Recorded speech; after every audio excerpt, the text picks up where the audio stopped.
College की एक लड़की से मुझे प्यार हो गया। तो उसने बोला कि रंजन, तुम एक सड़क छाप लड़के हो, तुम क्या कर सकते हो?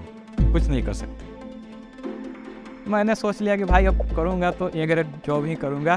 पहली बार एग्ज़ाम मैंने दिया तो -18 नंबर आए मेरे नेट में। दूसरी बार एग्ज़ाम दिए तो 2 नंबर से नेट छूटा। तीसरी बार एग्ज़ाम दिए तो 5 नंबर से नेट छूटा। जानी थी दिल्ली फिर से प्रिपरेशन के लिए ही, तब तक लॉकडाउन लग गया। तो नमस्कार, मैं रंजन कुमार मुजफ्फरपुर ज़िला का ही निवासी हूँ। यहाँ से 30 किलोमीटर दूर मेरा गांव पड़ता है देवरिया कोठी, वहाँ का मैं रहने वाला हूँ। प्रारंभिक पढ़ाई लिखाई मेरी सरकारी मध्य विद्यालय में हुई। मैंने रूपनगिरी उच्च विद्यालय देवरिया से अपनी 10th की पढ़ाई पूरी की। 10th में अच्छे मार्क्स को देखते हुए मेरे फादर मुझे मोटिवेट किए कि जाओ शहर, अब कुछ अच्छी तैयारी करो। पिताजी की भी इच्छा थी कि पढ़ लिख करके कोई ढंग का जॉब मिल जाए, इसको अपना सेटल कर ले तो ज़्यादा बेटर रहेगा। अब आगे की पढ़ाई क्या करनी है, इसके लिए मुझे कोई मार्गदर्शक नहीं मिल पा रहे थे।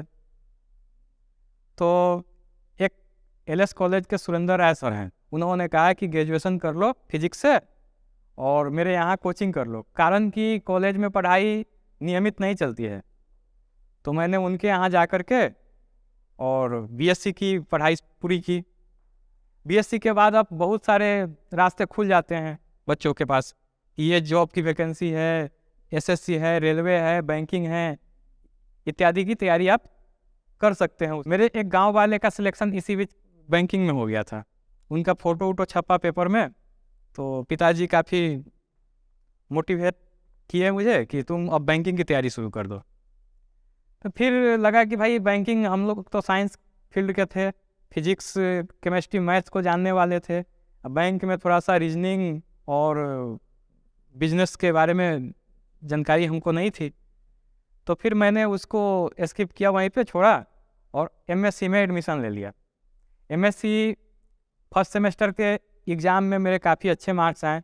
इसी बीच कॉलेज की एक लड़की से मुझे प्यार हो गया। हम लोग सेम क्लास के थे और साथ ही मतलब कि क्लास अटेंड करते थे, पढ़ाई लिखाई सब चलती थी। मेरे नोट्स को लेकर के वो तैयारी करती थी और इसी बीच में एक अट्रैक्शन हो गया, जो जनरली एक लड़का और एक लड़की के बीच अट्रैक्शन होता है। मैंने प्रपोजल रखा तो उसने बोला कि रंजन, तुम एक सड़क छाप लड़के हो, तुम क्या कर सकते हो?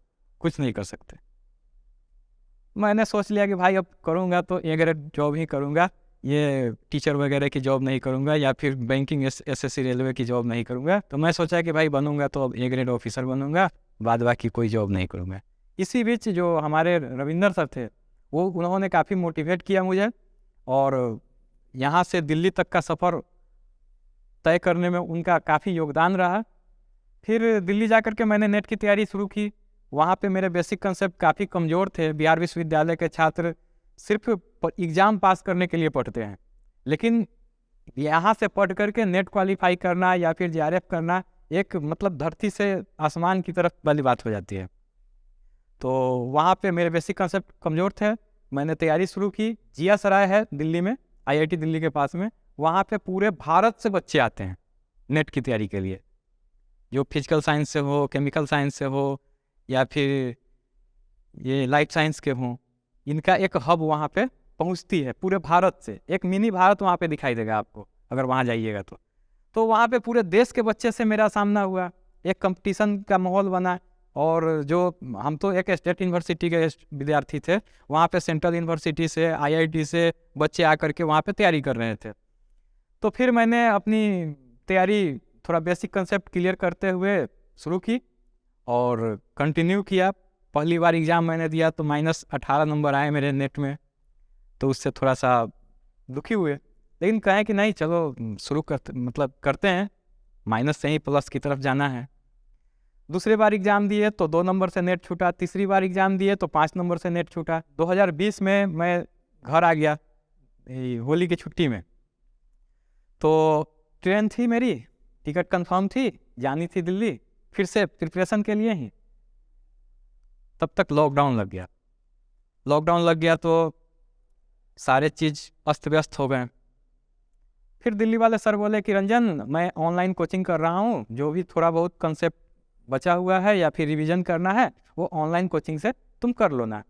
फिर मैंने ऑनलाइन कोचिंग उनका ज्वाइन किया और 6 महीने पे CSIR की एग्ज़ाम होती है नेट की, लेकिन लॉकडाउन के दौरान 1.5 साल का समय हमको मिला अपने एग्ज़ाम को प्रिपेयर करने के लिए, अपने सिलेबस को रिवीजन करने के लिए। और मैंने काफ़ी अच्छे तरीके से लॉकडाउन का फ़ायदा उठाया, रिवीजन किया अपने सिलेबस को, और एग्ज़ाम में जाकर एग्ज़ाम का फॉर्म भरने से पहले इतना डर था कि इस बार नहीं होगा तो अब लाइफ जो है कि सब कुछ ख़त्म। कारण कि एक 28 ईयर एज रहती है जनरल कैटेगरी के बच्चों के लिए, JRF के लिए। नेट तो आप लाइफ में कभी भी पास कर सकते हैं, लेकिन JRF की एज निर्धारित है 28 ईयर। तो मेरा जो 28 ईयर था वो लैप्स हो रहा था।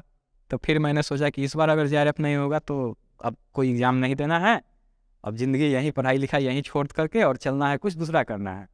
अब दूसरा क्या करना है, बहुत सारे मित्र थे दिल्ली में, उनसे बात मैंने किया तो कोई ढंग का जॉब नहीं मिल सकती है MSc पर, और ख़ास करके इंडस्ट्री के फील्ड में जाइएगा, किसी फैक्ट्री में जाइएगा तो आपके पास जो क्वालिफिकेशन है MSc का उस पर कोई बेटर जॉब आपको नहीं मिलेगा। तो हमने बोला कि भाई चलते हैं कोई सिक्योरिटी गार्ड का नौकरी वोकरी करेंगे। तो लेकिन मैंने एग्ज़ाम प्रिपरेशन बढ़िया से किया था, एग्ज़ाम में अपियर हुआ। फर्स्ट क्वेश्चन देखा तो मुझे लगा कि भाई ये तो बहुत इजी क्वेश्चन है।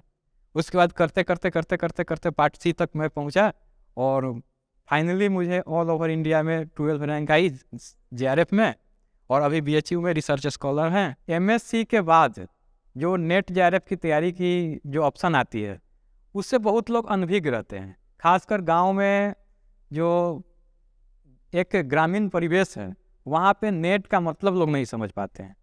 एक मेरे ग्रामीण थे, उन्होंने बोला कि रंजन तुम कहाँ दिल्ली में क्या कर रहे हो, और आप अगर गांव से किसी शहर की तरफ जाते हैं तो गांव वाले को ज़्यादा फिक्र रहती है आपकी, पॉजिटिव निगेटिव ये सब सोचते रहते हैं वो लोग। तो एक तरह से टॉर्चर भी करते हैं मेंटली कि तुम क्या कर रहे हो, 28 साल 29 साल तुम्हारा एज हो गया, तुम अब कुछ करो। तो एक गांव वाले थे, मेरे पड़ोसी ही हैं, तो उन्होंने बताया कि रंजन तुम दिल्ली में क्या कर रहे हो। तो मैंने बोला कि भाई दिल्ली में नेट की तैयारी कर रहा हूँ। उन्होंने बोला बहुत सारे चौक पे कंप्यूटर सेंटर खुले हैं, नेट की तैयारी करनी है तो जाके कंप्यूटर सेंटर में तैयारी करो, वहाँ नेट चलाना सीखो। उनको नेट मतलब इंटरनेट से वो देख रहे थे, मतलब वो बता रहे थे कि नेट का मतलब इंटरनेट होता है, वो यही सोच करके उन्होंने सजेस्ट किया। और गांव में तो सजेस्ट करने वाले बहुत ज़्यादा लोग मिल जाते हैं आपको, ये हर मामले में आपको सजेशन देते रहते हैं। तो उन्होंने सजेस्ट किया कि चौक पे ही कंप्यूटर सेंटर खुले हैं, वहीं पे जा कर के तुम तैयारी अपना कर लो, दिल्ली जाने की क्या ज़रूरत है। एक मेरे ग्रामीण थे, उनकी प्राइमरी टीचर में जॉब लग गई थी। तो मेरे फादर थोड़ा जॉब को लेकर के सीरियस रहते थे, मेरे फ्यूचर को लेकर के भी सीरियस रहते थे। और गांव में या फिर कहीं भी किसी की जॉब लगती थी, LDC हो गया या फिर बिहार पुलिस हो गया, मतलब कोई भी जॉब लगती थी तो वो हमेशा हमको बताते थे कि देखो उसका ये हो गया, तुम्हारा कुछ नहीं हो रहा है। तो एक प्राइमरी टीचर में मेरे ग्रामीण की जॉब लगी थी। तो उस दिन मुझे याद है मेरे फादर काफ़ी डांटे थे हमको कि तुम टीचर वाले जॉब पे क्यों नहीं फोकस करते हो, तुम ये नेट की तैयारी कर रहे हो, ये तुम्हारे बस की नहीं है, इसको छोड़ो और टीचर उचर की BEd है ही तुम्हारे पास, सीटेट क्वालिफाई हो तो टीचर के लिए तुम अप्लाई शुरू कर दो। तो लास्ट में जब CSIR JRF की फॉर्म रिलीज हुई थी जनवरी में, तो मैंने किसी को बताया नहीं था अपने घर में, और ना ही किसी मित्र को बताया था। ये सोचकर नहीं बताया था कि भाई इस बार भी तो होना है नहीं, और नहीं होना है तो क्यों पहले ही इसका मतलब कि जिक्र किया जाए किसी के पास। मैंने फॉर्म डाला, उसके बाद एग्ज़ाम में अपीयर हुआ, एग्ज़ाम में क्वालिफाई किया। पेपर के माध्यम से ही मेरे पिताजी को पता चला कि अरे इसका तो JRF हो गया इस बार। तो JRF में भी ऑल ओवर इंडिया रैंक 12 थी मेरी। वो फिर मुझे कॉल किए कि चलो हो गया फाइनली तुम्हारा। एक मेरे ग्रामीण थे, तो उन्होंने सजेस्ट किया था कि अब नहीं कुछ हो रहा है तुमसे, तो तुम ऐसा करो गिट्टी बालू या फिर कोई सीमेंट ये परचून वगैरह की दुकान खोल लो और अपनी लाइफ सेटल करो, अब कुछ नहीं हो रहा है तो यही करो। मैंने बोला कि भाई देखते हैं, जब तक चांस मिल रहे हैं, ऑप्शन है मेरे पास, तब तक तो तैयारी जारी रखें। जितने भी स्टूडेंट नेट JRF की, खासकर जो फिजिक्स के हैं, केमिस्ट्री के हैं, मैथ के हैं या फिर जूलॉजी बॉटनी के हैं, इनको अगर तैयारी करनी है बेटर ढंग से तो मुजफ्फरपुर रह करके तो तैयारी नहीं हो सकती है। मेरा जो मानना है, मेरा जो एक्सपीरियंस है, इसके लिए आपको किसी ऑनलाइन कोचिंग क्लास ज्वाइन करना होगा या फिर दिल्ली में जाकर के आपको नेट की प्रिपरेशन करनी होगी बढ़िया से। आपकी बेसिक कंसेप्ट भी उतनी अच्छी नहीं है कि आप यहाँ घर बैठे कर सकते हैं, जहाँ तक मेरा मानना है, मेरा बेसिक कंसेप्ट जो कहता है। और आप जाइए दिल्ली, जाकर के बढ़िया से तैयारी कीजिए। और लास्ट में मैं यही कहूँगा जाते जाते जो स्टॉप पे, कि लहरों से डर के नौका पार नहीं होती, कोशिश करने वालों की कभी हार नहीं होती।